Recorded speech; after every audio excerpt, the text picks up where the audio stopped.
حضرت جنید بغدادی رحمۃ اللہ تعالی علیہ کے اخلاق سے مسلم و کافر، دوست دشمن ہر ایک خوش تھا۔ آپ نے ہر کانٹے بچھانے والے کو بھی پھول عطا کیے۔ آپ کہتے ہیں کسی کو مرید کرنا آسان ہے مگر اس کی نگرانی بہت مشکل ہے۔ یہی وجہ ہے کہ وہ ہر کو ایک مرید نہیں بناتے تھے۔ ایک دفعہ ایک مالدار شخص بیعت کے لیے حاضر ہوا۔ آپ نے کہا یہ مشکل کام ہے۔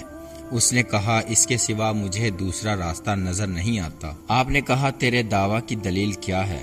وہ خاموش ہو گیا اور گوشے میں جا پڑا۔ چند دن بعد آپ نے فرمایا یہ درویشی اہل زر کے لیے مشکل ہے۔ وہ گیا، اپنا سارا ساز و سامان زر و مال لا کر ڈھیر کر دیا۔ آپ نے کہا میں دولت کی نفی کرتا ہوں اور تو مجھے اس میں پھنسانا چاہتا ہے، پھر میں کیا کروں؟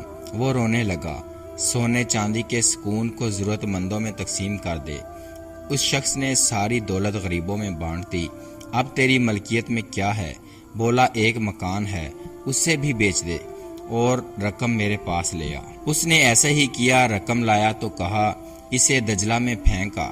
اس نے وہ دولت دجلہ دریا میں ڈال دی اور کہا اب تمہارے پاس کچھ نہیں تو واپس جاؤ۔ مگر وہ گھبرایا نہیں اور کہنے لگا ابھی تو میری جان باقی ہے، جسے لٹا دوں گا تو پھر کہیں اور جانے کا سوچوں گا۔ پھر وہ آپ کی خدمت میں رہنے لگا۔ کئی دفعہ اسے نکالا مگر وہ دروازے پر ستون کی طرح کھڑا رہا۔ آخر آزمائش کے بعد اسے اپنے حلقہ میں شامل کر لیا اور کہا ایسی ہی طلب رکھنے والے منزل عشق کے مسافر ہوتے ہیں۔ شیطان سے اپنی حفاظت کرنا۔ آپ کا ایک مرید کئی برسوں سے خدمت میں تھا۔ ایک دن آپ جنگل میں جا رہے تھے۔ اتفاقاً اس روز بہت گرمی پڑ رہی تھی۔ دھوپ میں سفر جاری رکھنے سے اس کی زبان پر آ گیا کہ آج کی گرمی تو ناقابل برداشت ہے۔ یہ سنتے ہی آپ ٹھہر گئے اور کہنے لگے اتنے دنوں کی صحبت میں تو شکایت کرنا ہی سیکھا ہے۔ مرید بات سمجھ نہ سکا، دوبارہ موسم کی سختیوں کی شکایت کرنے لگا۔ آپ نے جلال میں آ کر کہا اپنی دنیا میں واپس لوٹ جا، تو ہماری صحبت کے قابل نہیں۔ اس مرید کو خانقاہ سے نکال دیا۔ دوسروں نے ڈرتے ڈرتے پوچھا تو آپ نے کہا موسم کیا ہے؟ دوسرے الفاظ میں حکم خداوندی ہے۔ چاند ستارے خود نہیں نکلتے، سورج میں یہ طاقت نہیں کہ خود آگ برسائے۔ جب کوئی شخص گرمی یا سردی کی شکایت کرتا ہے تو گویا وہ اپنے خالق کے فیصلوں پر راضی نہیں۔ اس لیے ہم بھی ایسے شخص کو عزیز نہیں رکھتے اور وہ ہماری صحبت کے قابل نہیں۔ مریدوں کے ساتھ محبت بھی بڑی رکھتے تھے۔ آپ کا ایک مرید بصرہ میں گوشہ نشینی کی زندگی گزار رہا تھا۔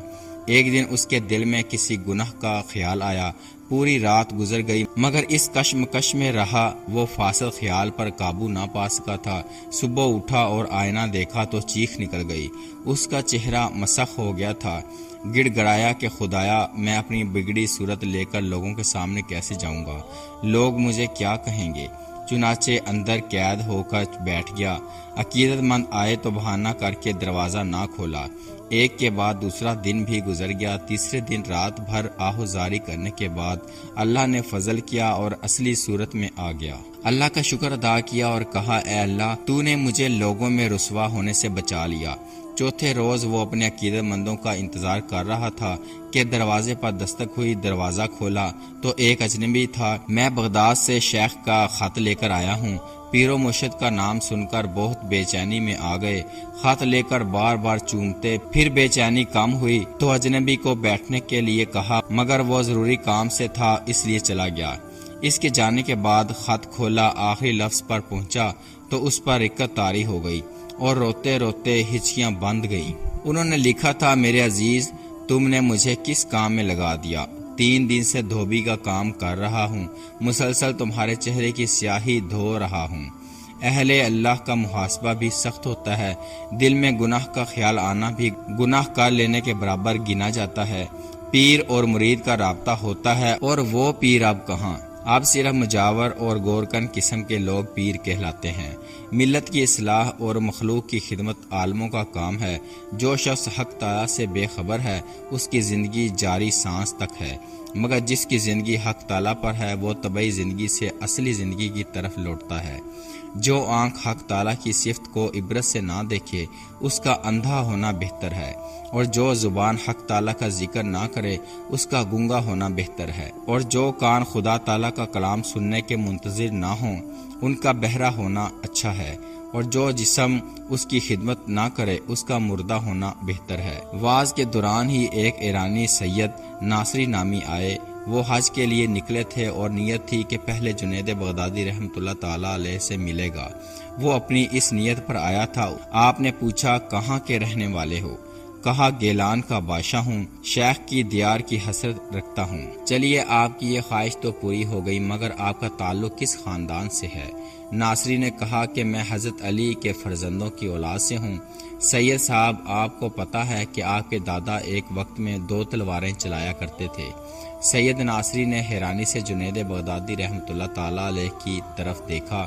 وہ اس کا مطلب نہیں سمجھ سکے تھے۔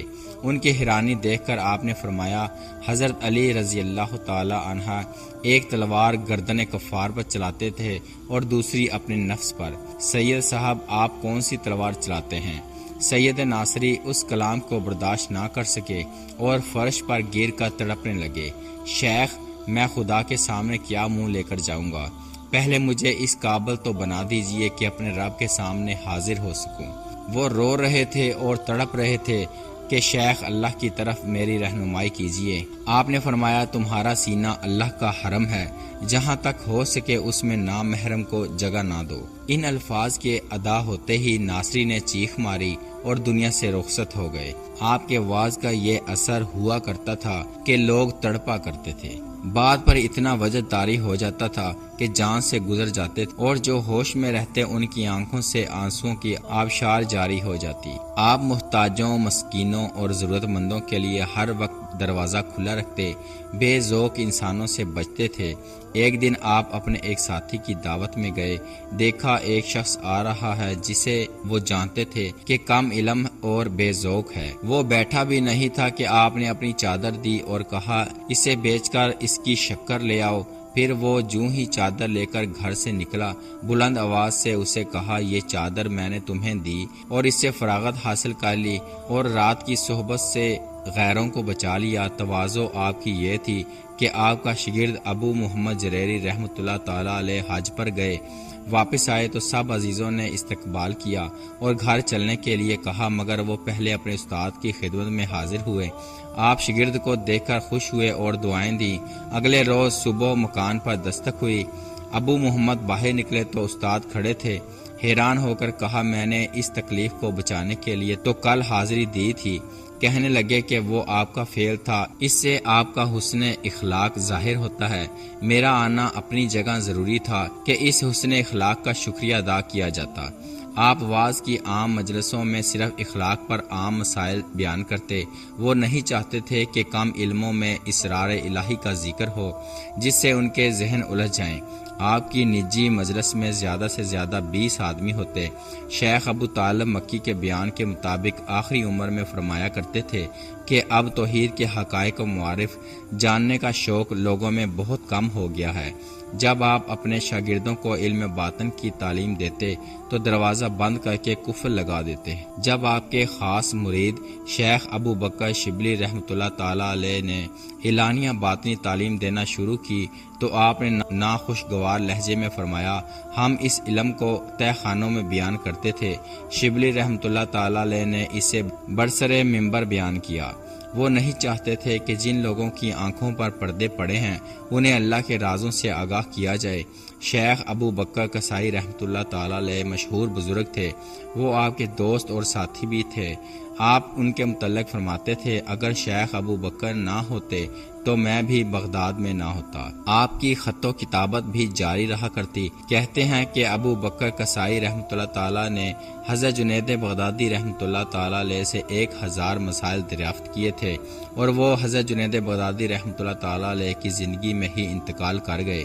جب وہ قریب المرگ تھے تو انہوں نے اپنے شاگردوں سے کہا، شیخ جنید رحمۃ اللہ تعالیٰ علیہ کی سب تحریریں پانی سے دھو ڈالو۔ ان کی موت پر شیخ بہت افسردہ تھے۔ خدمتگاروں سے تعزیت کی اور کہا کاش ابو بکر نے اپنی وفات سے پہلے میرے لکھے ہوئے مسائل کو بھلا دیا ہوتا۔ شاگردوں نے کہا کہ وہ انتقال سے پہلے آپ کی تحریروں کو انہوں نے دھو ڈالا۔ بہت خوش ہوئے اور کہا مجھے شیخ سے یہی امید تھی۔ اس سے ظاہر ہوتا ہے کہ وہ معرفت میں کسی شخص کو شبہ میں نہیں ڈالنا چاہتے تھے جو ان مسائل کو سمجھ نہ سکتا۔ عارف وہ ہے جو تیرا راز بتا دے اور خاموش ہو جائے۔ زمانہ اور وقت کے مطابق عارف کی شان ہوتی ہے، ابھی یہاں تھا ابھی چلا گیا۔ عارف مقام کا پابند نہیں، عارف کو کوئی حالت روک نہیں سکتی۔ کسی نے پوچھا خالص توحید کیا ہے؟ وہ عالم وجود میں آنے سے پہلے کی حالت پر آ جائے۔ پھر کسی نے سوال کیا توحید کیا ہے؟ جواب یقین۔ دوسرا سوال یقین کسے کہتے ہیں؟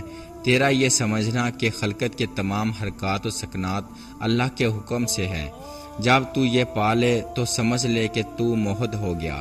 آپ اکثر کہا کرتے تھے کہ 20 سال سے توحید کی بساط طے ہو چکی ہے، اب تو لوگ ارد گرد کی باتوں پر بحث کرتے ہیں۔ 1,00,000 سال حق پر توجہ رکھنے والا اگر ایک گھڑی دوسری طرف توجہ کر لے تو وہ 1,00,000 سال برباد ہو گئے۔ غیب کا علم صرف حق تعالیٰ کو ہے۔ ایک بار آپ کے شاگرد ابو بکر شبلی نے بلند آواز میں محفل میں کہا اللہ جل جلالہ۔ آپ نے فوراً کہا اگر اللہ غائب ہے تو غائب کا ذکر کرنا غیبت ہے، اور اگر حاضر ہے تو حاضر کے سامنے اس کا نام لینا بے ادبی ہے۔ اس کا مطلب یہ ہے کہ جب اللہ ہر جگہ موجود ہے تو بندے کو رازداری سے بات کرنی چاہیے۔ سماع آپ کے نزدیک اعلیٰ درجہ کا عرفانہ کلام سننا سماع تھا۔ وہاں سازوں اور نااہل لوگوں کی موجودگی منع تھی۔ وہ ان باتوں میں جوش و جذب کو پسند نہ کرتے تھے۔ سماع کے متعلق ان کا مشہور قول ہے کہ 3 موقعوں پر فقیروں پر اللہ کی رحمت نازل ہوتی ہے۔ سماع کے وقت جب حق کے علاوہ کوئی آواز نہ سنے، کھانا کھاتے وقت کیونکہ فقیر فاقہ کشی کے بعد کھانا کھاتا ہے، جب علم کا چشمہ جاری ہو اس وقت فقیر اولیاء اللہ کی صفات کے سوا اور کچھ بیان نہیں کرتا۔ آپ نے فرمایا سماع 3 چیزوں کا محتاج ہے، زمان، مکان اور اخوان، یعنی زمانہ اور جگہ مناسب ہو اور اہل صحبت بھی اچھے ہوں۔ آپ سماع میں جذب و مستی کو پسند نہیں کرتے تھے۔ آپ کی محفل میں ایک نوجوان ایک بار جوش و جذبے سے چیخنے لگا، آپ نے پسند نہ کیا۔ پڑھنے والے نے ایک شعر اور پڑھا، وہ دوبارہ چیخا۔ جنید نے کہا تم ہماری محفل کے قابل نہیں ہو، یہاں سے نکل جاؤ۔ وہ نوجوان سنبھلنے لگا۔ شیخ نے کہا ہم بے صبر لوگوں کو اپنی محفل میں برداشت نہیں کرتے۔ اس کو دوبارہ مخاطب کرتے ہوئے کہا آئندہ وہ حکم کی تعمیل میں ضبط و صبر سے بیٹھا رہتا، گو اس کا بدن پسینہ سے بھیگ جاتا۔ پھر ایک دن بے چینی حد سے بڑھ گئی، اس نے ایک زوردار چیخ ماری اور مر گیا۔ آپ کے شاگرد ابو محمد جریری حضرت جنید بغدادی رحمۃ اللہ تعالی علیہ کی ایک سماع کی محفل کا حال بیان کرتے ہوئے کہتے ہیں ایک دن حضرت ابن مسروق رحمۃ اللہ تعالی علیہ اور دوسرے بزرگ سماع میں موجود تھے، قوال گا رہے تھے۔ ابن مسروق رحمۃ اللہ تعالی علیہ جوش میں اٹھ کر کھڑے ہو گئے مگر جنید رحمۃ اللہ تعالی علیہ بیٹھے رہے۔ مجلس ختم ہوئی تو میں نے کہا حضرت آپ پر کچھ سماع کا اثر ہوا؟ فرمانے لگے ابو محمد تم پہاڑوں کو دیکھتے ہو کیا؟